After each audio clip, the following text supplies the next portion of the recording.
September শুক্রবার আমরা যুবভারতী বৈদিক মিশনের মানিকতলা গুরু ভবনের পক্ষ থেকে প্রত্যেকে স্যার গুরুদাস মার্কেটের সামনে একটি মহতী আয়োজনে উপস্থিত হয়েছি। প্রথমে এই অঞ্চলের সকল অধিবাসী বৃন্দকে জানাই সাদর আমন্ত্রণ এবং উপস্থিত সকলকেও জানাই আন্তরিক ভালোবাসা এবং তার সাথে সাথে যার ঐকান্তিক প্রচেষ্টায় যার উদ্যোগে আজকের এই আলোচনা সভা রাজা রামমোহন রায়ের মহোৎসবের আয়োজন করা হয়েছে, তিনি হলেন আমাদের পরম প্রিয় গুরুদেব স্বামী কৃষ্ণানন্দ মহারাজ। ওনাকেও জানাই আন্তরিক প্রণাম এবং শ্রদ্ধার্ঘ্য। এছাড়াও আমাদের মধ্যে উপস্থিত আছেন আমাদের সকলের প্রিয়, আমাদের অত্যন্ত নিকট প্রাণের মানুষ, আমাদের স্যার আচার্য গুরুদাস মজুমদার। ওনাকেও জানাই আন্তরিক প্রণাম এবং শ্রদ্ধার্ঘ্য ও ভালোবাসা। আজ এই উদ্দেশ্যে আমরা প্রত্যেকে স্যার গুরুদাস মার্কেটের সামনে উপস্থিত হয়েছি এক অতীব গুরুত্বপূর্ণ আলোচনা সভায়, সেটি হল রাজা রামমোহন রায়ের মহোৎসব। আজকের দিনে রাজা রামমোহন রায়ের দেহান্তর ঘটেছিল ঠিকই, কিন্তু এই বিশেষ দিনটিকে আমরা মহোৎসব হিসেবে পালন করছি। মহোৎসব কথাটিকে যদি আমরা ভাঙি দেখতে পাবো সেখানে দুটি শব্দ রয়েছে, একটি মহৎ, একটি উৎসব। এই মহান উৎসব, সেই অনন্ত উৎসবের উৎস আমার অভ্যন্তরেই রয়েছে। সেই মহৎ উৎসবের সন্ধান যিনি দিয়েছিলেন সর্বপ্রথম, তিনি হলেন রাজা রামমোহন রায়। 1772 খ্রিস্টাব্দে জন্মগ্রহণ করার পর যখন তিনি এই সমাজে আবির্ভূত হন, শারীরিক তখন পঞ্চকাবৃত ভয়াবহ পরিবেশ, নারী স্বাধীনতার কথা সেই সমাজে দাঁড়িয়ে বলাই যায় না। এমন এক সমাজে জন্মগ্রহণ করেছিলেন রাজা রামমোহন রায়। যেই বয়সে শিশুরা অবচেতন মন নিয়ে থাকে, সেই বয়স থেকেই তিনি শুরু করে দিয়েছিলেন সত্য অন্বেষণ। যেই সত্য অন্বেষণের মধ্য দিয়ে তিনি বুঝতে পেরেছিলেন তার সাথের সঙ্গীকে। সেই সঙ্গীকে বোঝার পরেই তিনি বললেন, অন্তরে বিরাজমান বন্ধুই হল নিরন্তর আনন্দের উৎস। সেই নিরন্তর আনন্দের উৎসকে আমরা আমাদের প্রত্যেকের মধ্যে অনুভব করতে পারি, উপলব্ধি করতে পারি। এই নিরন্তর আনন্দের উৎসকে অনুভব এবং উপলব্ধি করার জন্যই রাজা রামমোহন রায় তার ব্যাপক কর্মকাণ্ড আজীবন জীবনব্যাপী পরিচালনা করে গেছেন। এই জীবনব্যাপী পরিচালিত রাজা রামমোহন রায়ের কর্মকাণ্ডের মধ্যে দিয়ে আমরা তাকে স্মরণীয় এবং করণীয় করে রেখেছি। শুধুমাত্র সতীদাহ প্রথা রদ কিংবা আরো কিছু প্রথা নিরোধ করার জন্যই নয়, বরং তিনি আপন সত্যের সন্ধান দিয়েছিলেন। তিনি বুঝেছিলেন অনেক ছোট বয়সে যে কারোর জন্য আমি একজন জীবিত, কারোর জন্য আমি বেঁচে আছি। কে সে? তিনি আর অন্য কোথাও নয়, বাইরে নয়, আমার ভেতরে আত্মারূপে বিরাজ করছেন। সেই জন্যই সেই কথা, সেই ভাবধারার দ্বারাই অনুপ্রাণিত হয়ে আমাদের যুবভারতী বৈদিক মিশনের গুরুদেব স্বামী কৃষ্ণানন্দ মহারাজ বললেন, আত্ম উপলব্ধি শ্রেষ্ঠ সাধন। তাই রাজা রামমোহন রায়ের সেই ব্যাপকতা, ব্যাপক অনুভবকে সকলের মধ্যে ঘর থেকে ঘরে, দেশ থেকে দেশান্তরে ছড়িয়ে দেওয়ার জন্য আজকের এই মহতী অনুষ্ঠানের আয়োজন করা হয়েছে, যার নাম রাজা রামমোহন রায়ের মহোৎসব। রবীন্দ্রনাথ রাজা রামমোহন রায়কে বলেছিলেন ইনগ্রেটর অফ মডার্ন এজ, অর্থাৎ যিনি পথ দেখান, যিনি পথে নিয়ে যান এবং সেই পথে হাঁটতে সাহায্য করেন। তিনি সেই সত্যের পথে আমাদের প্রত্যেককে এগিয়ে দিয়েছিলেন। তাই তার প্রতি কৃতজ্ঞতা জ্ঞাপন করে, তাকে শ্রদ্ধার্ঘ্য নিবেদন করে আমরা আজকের আমাদের আলোচনা পর্ব শুরু করব। প্রথমে একটি কবিতার মধ্য দিয়ে আমরা রাজা রামমোহন রায়ের প্রতি শ্রদ্ধার্ঘ্য নিবেদন করব। ওষুধটা খেয়ে নাও।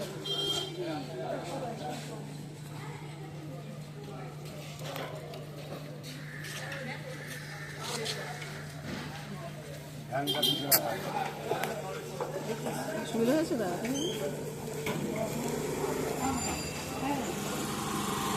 রাজা রামমোহন রায়ের প্রতি আমাদের শ্রদ্ধার নিবেদন। অন্তরে বিরাজমান বন্ধুই হল নিরন্তর আনন্দের উৎস এবং আপন আলোয় আলোকিত হওয়া এই চেতন বোধই নবজাগরণের সার্থকতা। এই দুই অমূল্য বাণী আমাদের মধ্যে যিনি ছড়িয়ে গিয়েছিলেন তিনি হলেন রাজা রামমোহন রায়। এবার একটি কবিতার মধ্য দিয়ে আমরা রাজা রামমোহন রায়ের প্রতি কৃতজ্ঞতা নিবেদন করব। তুমি সত্যের প্রকাশ, তুমি বললে যার সঙ্গে জন্ম জন্মান্তরের মৃত্যুতা, তার সঙ্গে এ জন্মে কেন কোনো শত্রুতা? শত্রুতায় আসে জীবনে অন্ধকারের বদ্ধতা, মিত্রতায় আসে জীবনে জাগরণের মুক্ততা। তুমি জানালে আমির জাগরণ, তার বর্ষণ আনে পবিত্রতা। পবিত্র প্রেমে জীবনে মেলে যোগ সমন্বয়ের সূত্রতা। তুমি সেখানে তার উপস্থিতি আমির প্রত্যক্ষ বোধোদয়। তোমার আমি চিরস্থায়ী, তার শাশ্বত জ্ঞানোদয়। সবার মধ্যে তুমি, কিন্তু সবাই তোমার ঐশ্বর্যে নয়। যেজন নিত্যযুক্ত সেজন তোমার ঐশ্বর্যময়। মুক্ত অবরুদ্ধ চেতন শক্তি, হৃদয় শুধু তার বাণী। ভবনে পবনে একমাত্র বাজে সত্যের ধ্বনি।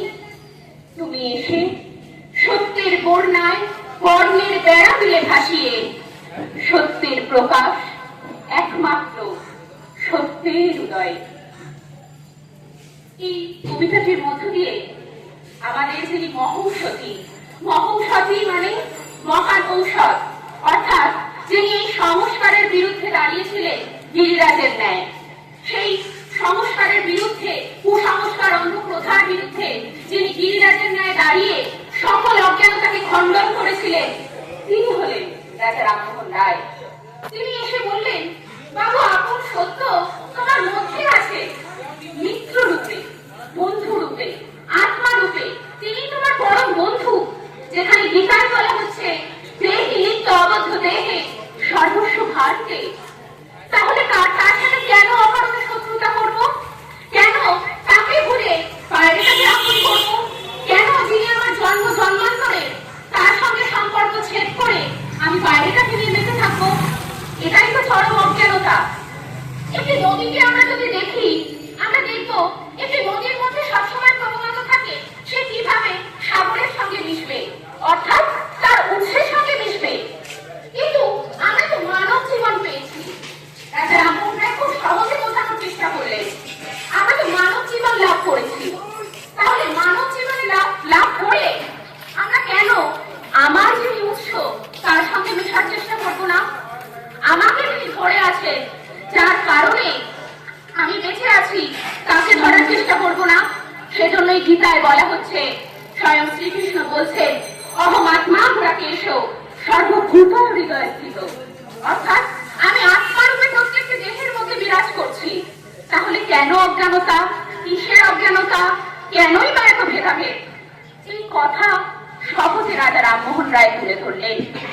আমি যখনই সেই প্রেমকে গ্রহণ করব, যে প্রেম আত্মিক প্রেম, ব্যাপক প্রেম, যে প্রেমে কোনো অজ্ঞানতা নেই, চাওয়া পাওয়া নেই, ক্লেশ নেই, দৈনতা নেই, সেই প্রেমকে যখন আমি গ্রহণ করব, সেই প্রেমের মধ্য দিয়ে আমি বুঝতে পারবো আমার যোগ কার সঙ্গে, অর্থাৎ আমার যোগ সমন্বয়ের সূত্র আমার হৃদয়ের মধ্যে বিরাজ করছে। সেই কারণে রবীন্দ্রনাথ এক জায়গায় বলছে, বিশ্ব স্বার্থে যোগে যেথায় বিহারো, সেইখানে যোগ তোমার সাথে আমারও। বাইরের ঐশ্বর্যে আমরা বেঁচে থাকি, বাইরের চাওয়া পাওয়া, সম্পদ আহরণ, এগুলোর মধ্যে দিয়ে আমরা জীবনব্যাপী পরিচালনা করি, জীবনব্যাপী আমাদের চলতে থাকে। কিন্তু যে সম্পদ আমার থেকে কেউ ছিনিয়ে নিতে পারবে না, যে সম্পদ শুধু আমারই, সেই সম্পদকে পাওয়ার কোন রকম ব্যাকুলতা কি আমাদের মধ্যে থাকে? সেটা কিন্তু থাকে না। খুব কম মানুষের মধ্যে সেই ব্যাকুলতা, অনুপ্রেরণা দেখা যায়, যে সত্যকে জানতে চায়, নিজের মধ্যেই যে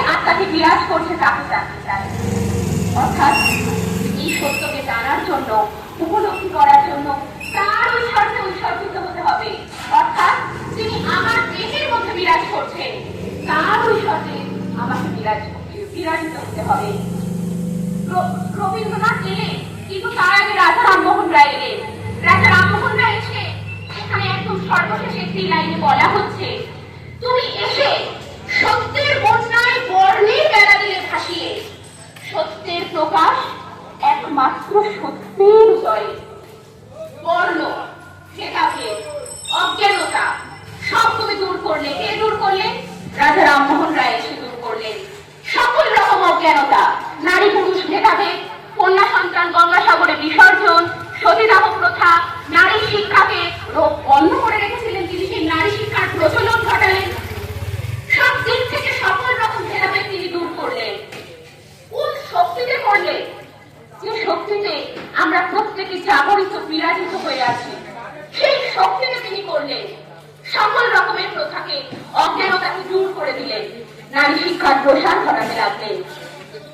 অর্থাৎ সকল রকম যে বর্ণ অর্থাৎ ভেদাভেদ ছিল তা তিনি দূর করলেন এবং সত্যের প্রকাশ ঘটালেন, যে সত্য আমার আপনার প্রত্যেকের মধ্যে আছে। তাই যুবভারতী বৈদিক মিশনের একমাত্র আজকে রাজা রামমোহন রায় যে মহোৎসব আয়োজন করা হয়েছে, তার একমাত্র উদ্দেশ্য হলো আপনাদের প্রত্যেককে, আপনাদের মধ্যে কে আছে, তার দামে আপনি দামি, এটা বোঝানোর চেষ্টা করা। তাই আপনারা শুনুন, আলোচনা শুরু হবে, আলোচনা আরো চলতে থাকবে। আপনারা সেই আলোচনা শ্রবণ করুন, গ্রহণ করুন এবং আবারও আপনাদের কাছে অনুরোধ, এই আলোচনা সভাকে সাফল্যমণ্ডিত করে তুলুন। তাই এবারে আমরা চলে যাব একটি উদ্বোধনী সঙ্গীতে। উদ্বোধনী সঙ্গীত পরিবেশন করার জন্য তথা ব্রহ্ম সঙ্গীত পরিবেশন করার জন্য আমরা আহ্বান করব মেঘা বোস, আমাদের যুবভারতী বৈদিক মিশনের সদস্যা মেঘা বোস, অর্পিতা মণ্ডল, সুস্মিতা সেন এবং প্রীতি দাসকে। ব্রহ্ম সঙ্গীত আনন্দলোক।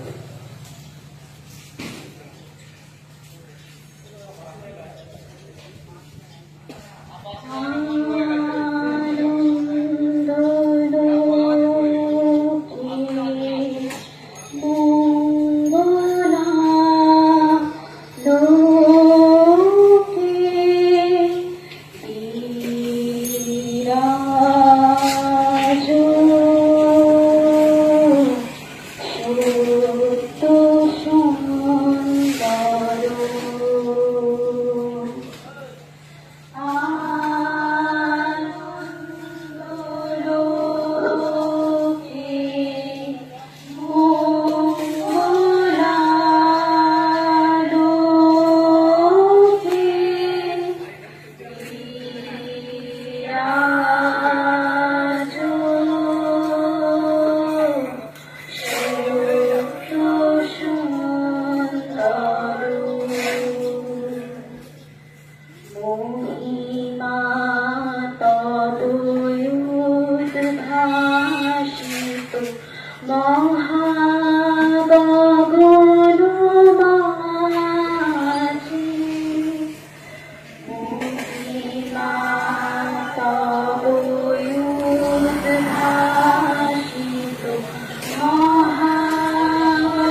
জগতে তব কি মহোৎসব বন্দন করে বিশ্ব।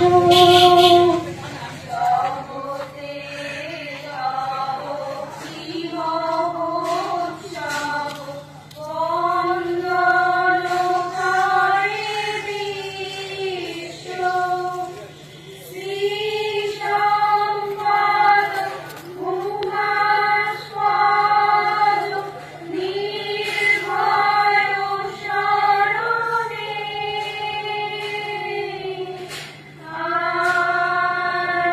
আনন্দলোকে মঙ্গলালোকে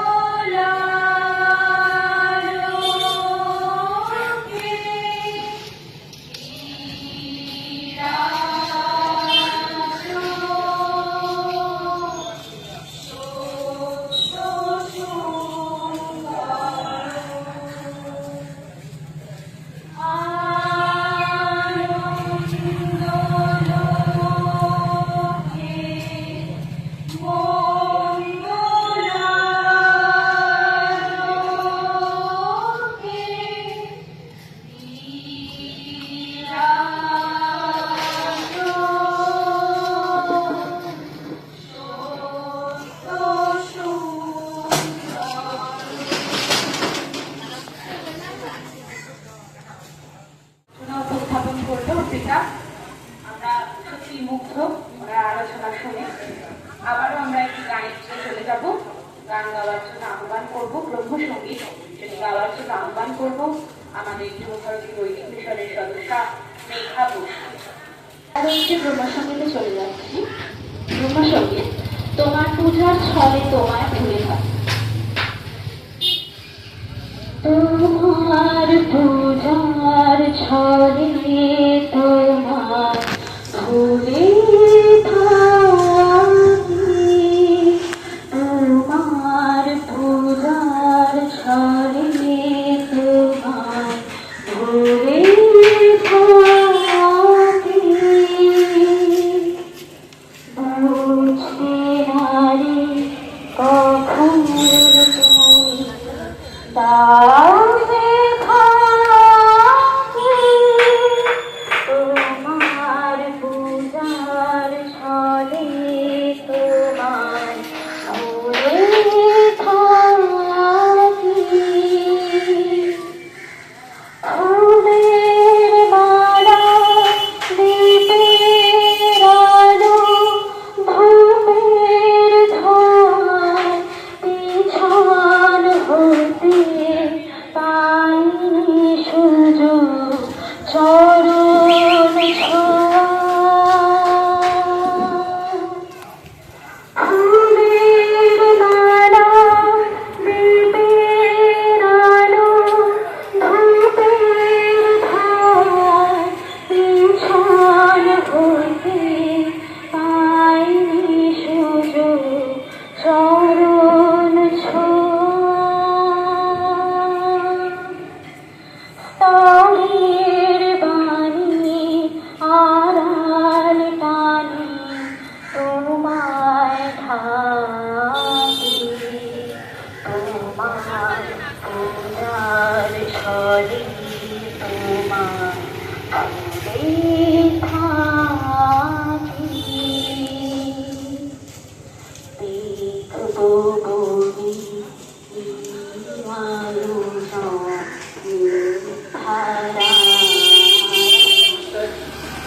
সকলের স্তরে সকলে আমরা প্রত্যেকে মোড়া পরের স্তর। আজ 27শে সেপ্টেম্বর আমরা এই রাজারাম মোহরাই মহোৎসবে এসে আয়োজিত হয়েছে। সেই সভা যাতে সাফল্যমণ্ডিত হয় তার জন্য গুরুজির কাছে জানায় একান্ত প্রার্থনা। এবং যারা অধিবাসীগণ অধিবাসী বিদ্যমান এখানে আছেন এবং যারা আসতে পারেননি প্রত্যেককে আমাদের তরফ থেকে আন্তরিক শুভেচ্ছা জানাই। প্রথমেই বলবো যে আমরা সত্যের প্রচার ঘটাতে এসেছি। প্রত্যেক মানুষের মধ্যে প্রত্যেক ঘরে ঘরে সত্যের বাণী তুলে ধরার জন্য এই যুবভারতী বৈদিক মিশনের লক্ষ্য। অসদ্মাসদ গময় তমসমা জ্যোতির্গময় মৃত্যুর্মং অমৃতম গময়তি। অন্ধকার থেকে আলোর দিকে এসো, মৃত্যু থেকে যেখানে মৃত্যু নেই অমরত্ব লাভের পথ আমরা বুঝে পেয়েছি এবং সেই সত্যকে নিজের মধ্যে বুঝে নিজেকে জেনে সে সত্যকে প্রত্যেকে মানুষের মধ্যে ছড়িয়ে দেওয়ার জন্য এই সভা আয়োজিত হয়েছে। তাই রাজা মহারাজ এসেছেন আমাদের সকলের মধ্যে এসে তিনি এই সত্যকে তুলে ধরতে চেয়েছেন। এছাড়াও পাশ্চাত্যের সঙ্গে নারী শিক্ষা সমস্ত বাল্য বিবাহ এসব প্রথা দুর্নীত করে যে অন্ধকার সমাজ থেকে একদম আলোর দিকে আমাদেরকে তুলে ধরতে চেয়েছিলেন নবজাগরণের অগ্রদূত হিসেবে, সেই তদ্রূপ আমরাও ঠিক সেই সত্যকে, যে সত্য কলুষিত সমাজে দূরীভূত হয়ে গেছে সে সত্যকে আবার নতুনত্বের রূপ দিতে আমাদের এই সভার আয়োজন। তাই প্রত্যেককে বলবো আমাদের এখানে আসুন, আমাদের বক্তব্য শুনুন এবং আমাদের কোনো ভুল ভ্রান্তি হলে বা আমাদের কথা যদি আপনাদের ঠিক না লাগে, কোনটা সত্য কোনটা মিথ্যা সেটা বিচার করুন। তাই আমরা এসেছি এই সত্যকে জানানোর জন্য। তাই গীতা, বেদ, বেদান্ত, উপনিষদ এই সত্যের বাণীকেই তুলে ধরতে চেয়েছেন। স্বধর্ম নিধনং শ্রেয় পরধর্ম ভয়াবহ। তাই পরিশেষে বলা চাই যে সর্বধর্মান পরিত্যাজ্য মামেকং শরণং ব্রজ অহং তাং সর্ব পাপেভ্যো মোক্ষয়িষ্যামি মা শুচঃ। প্রত্যেকের মধ্যে ঈশ্বর বিরাজ করছেন, ঈশ্বরকে জানাটাই হচ্ছে সত্যকে জানা। তাই রাজা রামমোহন রায় আত্ম অন্বেষণের মধ্য দিয়ে আত্মদর্শন ঘটাতে চেয়েছেন। এই আত্মদর্শন, আত্মজ্ঞান, প্রকৃত জ্ঞান এবং আত্মদর্শনী আত্মশিক্ষার মাধ্যমে আমরা যাতে এই সমাজকে আরো উপভোগ করতে পারি, সেই জন্যই এই সত্যকে জানা। গীতা, বেদ, বেদান্ত দুটোকে ভাগ করছে, দেহ কোনটা এবং দেহী কোনটা। প্রত্যেক দেহের মধ্যে দেহী রূপে বিরাজ করছেন সেই অনন্তময় সত্য এবং তাই তার কোনো বিনাশ নেই। অজন নিত্য শাশ্বত পুরাণ না হন্যতে হন্য মানে শরীরে। তাই অন্যান্য শ্রীমান যে জনা পদ্ম পাশ হলে এসব বিদ্যাবি বিদ্যমান এবং প্রেম বহাম্য। এই সত্যকে জানলে কি হবে, আমরা জগতে খুব ভালোভাবে প্রয়োগ করতে পারবো এবং প্রত্যেক দিকে আমরা গাইড পাবো। তাই আমাদের এই শোভা যাতে আয়োজিত হয়েছে, শোভা যাতে সাফল্যমণ্ডিত হয় সেই প্রার্থনা জানিয়ে এবং প্রত্যেককে আন্তরিক শুভেচ্ছা জানিয়ে আমরা ছোট কিছু কথা আমি শেষ করছি।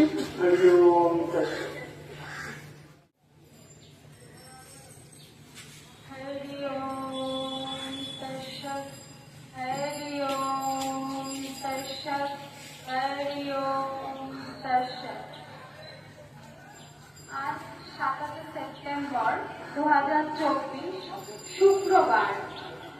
আজকে একটি বিশেষ দিবস, যেটিকে আমরা রাজা রামমোহন রায়ের তিরোধান দিবস বলছি, কিন্তু আমাদের কাছে আজকের দিনটি একটি মহোৎসব। অর্থাৎ রাজা রামমোহন রায়ের যে তথ্য, যেটা তিনি বলে গেছেন, সেই সত্য আজ প্রত্যেকের মধ্যে একইভাবে বিচরণ করছে। তিনি দেহগতভাবে না থাকলেও আমাদের কাছে তিনি প্রতিজ্ঞাবদ্ধ, তিনি সত্য রূপে, আত্মা রূপে আজও আমাদের প্রত্যেকের মধ্যে রয়েছে।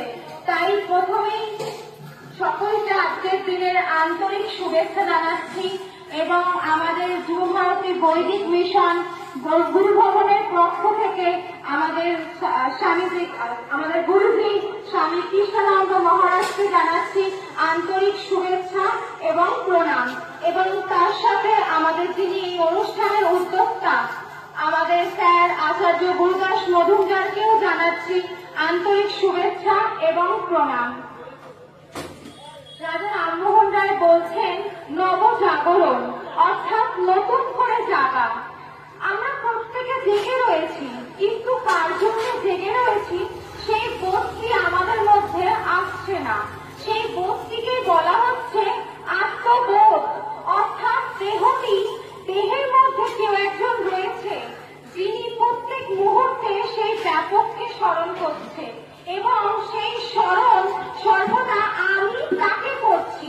দেহ স্মরণ করতে পারে না, দেহ নাম করতে পারে না, তিনি করছেন বলে নাম উচ্চারিত হচ্ছে, তিনি আছেন বলে সমস্ত কিছু। তিনি যে মুহূর্তে দেহ থেকে চলে যাবেন তখন দেহটি শবদেহে পরিণত হবে। তাহলে জীবনের শেষে কেন প্রথমেই তাকে জানতে হবে তিনি সত্যরূপে বিরাজ করছেন। তাই গীতাতেও বলা হচ্ছে, দেহি নিত্য অবদ্ধ দেহে সর্বস্ব ভারত। অর্থাৎ দেহের মধ্যে দেহি রূপে কেউ আছে। দুটি অংশের কথা বলা হচ্ছে, একটি দেহ এবং অপরটি হচ্ছে দেহি। তিনি দেহের মধ্যে আছেন বলে আমি দেহটিকে দেখতে পাচ্ছি। তিনি দেখাচ্ছেন, অর্থাৎ তিনি কর্তা, তিনি প্রত্যেকের মালিক এবং আমাদের প্রত্যেকেরই। এই যে আমরা দাঁড়িয়ে রয়েছি, কেউ শুনছেন, কেউ বলছেন, কেউ বক্তব্য রাখছেন, কেউ একজন পড়াচ্ছে। তিনি পড়াচ্ছেন বলে আমরা সমস্ত কাজ করতে পারছি।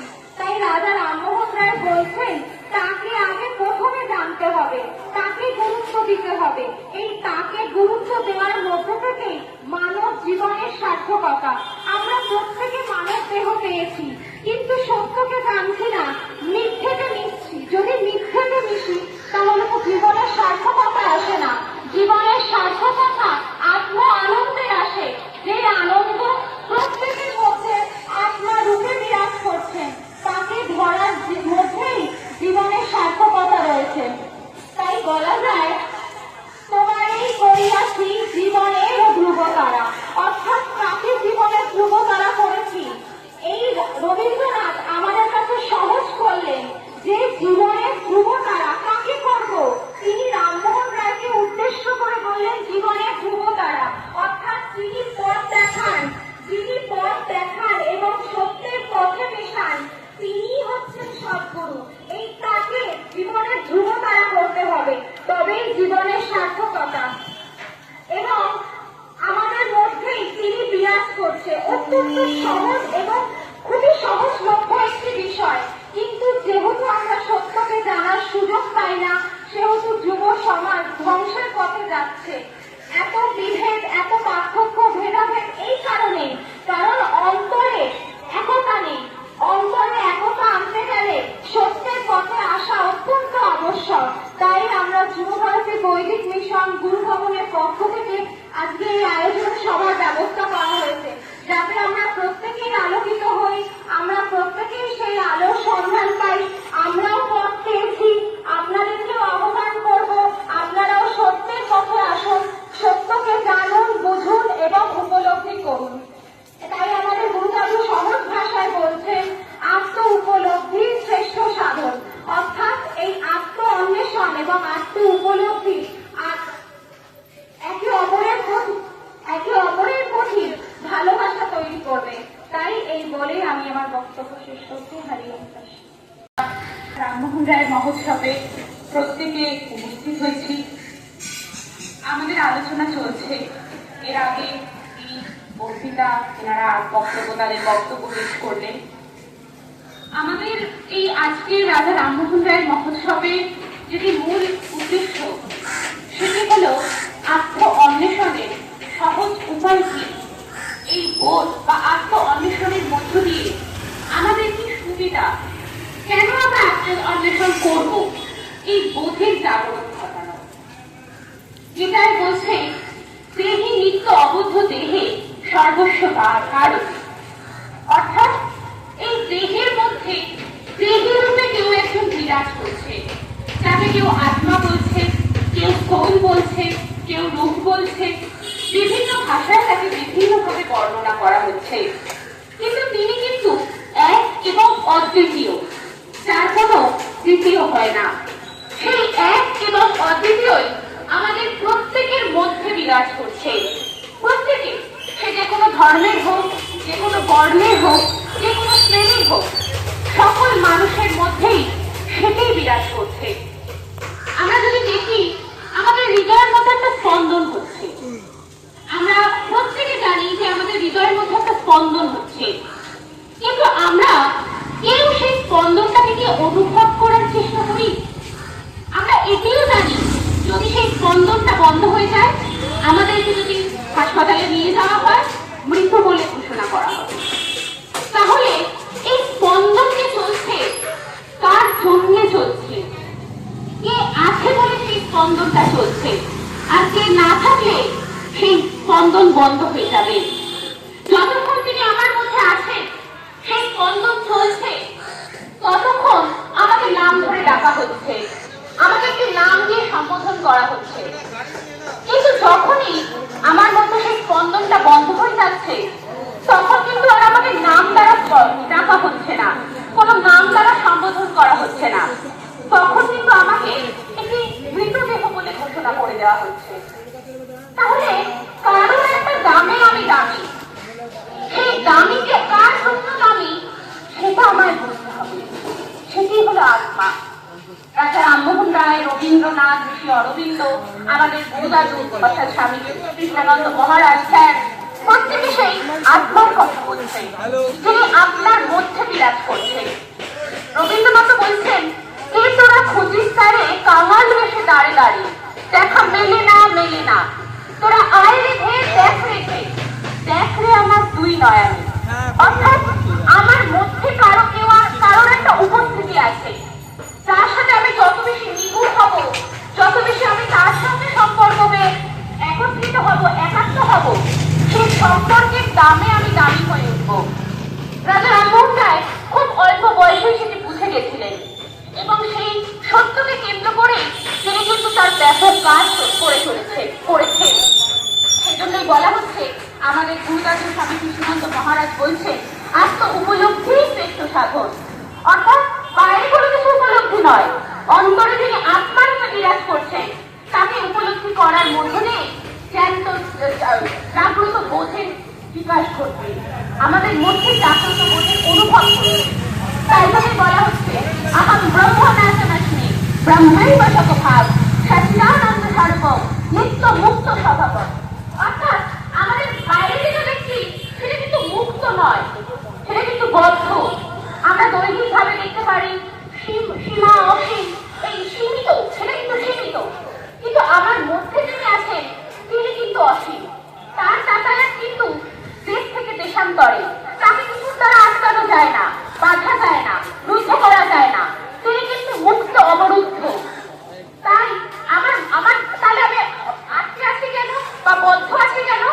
কারণ কিছু অজ্ঞানতা আমাকে গ্রাস করে আছে, কিছু অজ্ঞানতার কারণে আমি মুক্ত বোধে আসতে পারছি না। এই মুক্ত বোধে আসার জন্য সবার আগে আমাদের অজ্ঞানতাকে খণ্ডন করতে হবে। সেই জন্যই বলা হচ্ছে, ওম অজ্ঞানতে নিরন্ধস্য জ্ঞানাঞ্জন শলাকয়া চক্ষুর উন্মীলিতম তেন তস্মাই শ্রী গুরবে নমঃ। অর্থাৎ যখন আমি আমার মধ্যেকার অজ্ঞানতাকে দূর করলাম, অখণ্ড আনন্দে বিরাজ করলাম, সকল কিছু তুলে দিলাম, তখনই কিন্তু আমার জ্ঞান চক্ষু উদয় হবে।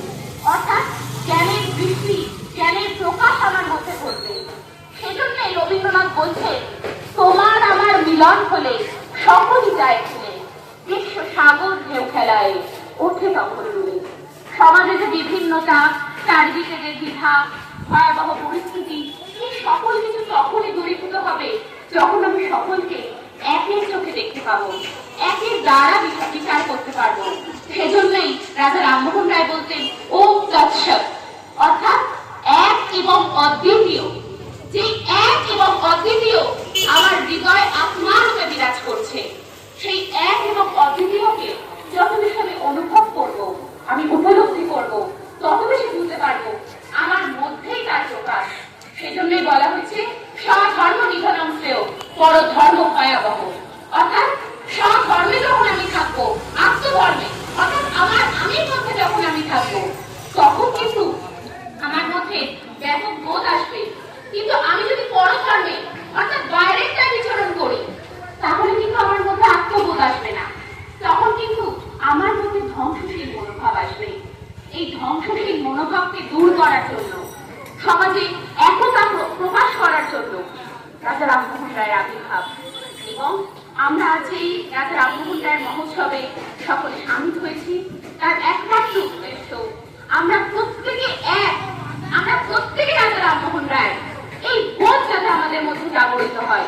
হয়তো তিনি দৈহিক ভাবে আমাদের মধ্যে আর নেই, কিন্তু তার বাণী, তার জ্ঞান সবকিছুই তার মধ্যে উপস্থিত আছে, তার মধ্যেই, আমাদের মধ্যেই উপস্থিত আছে।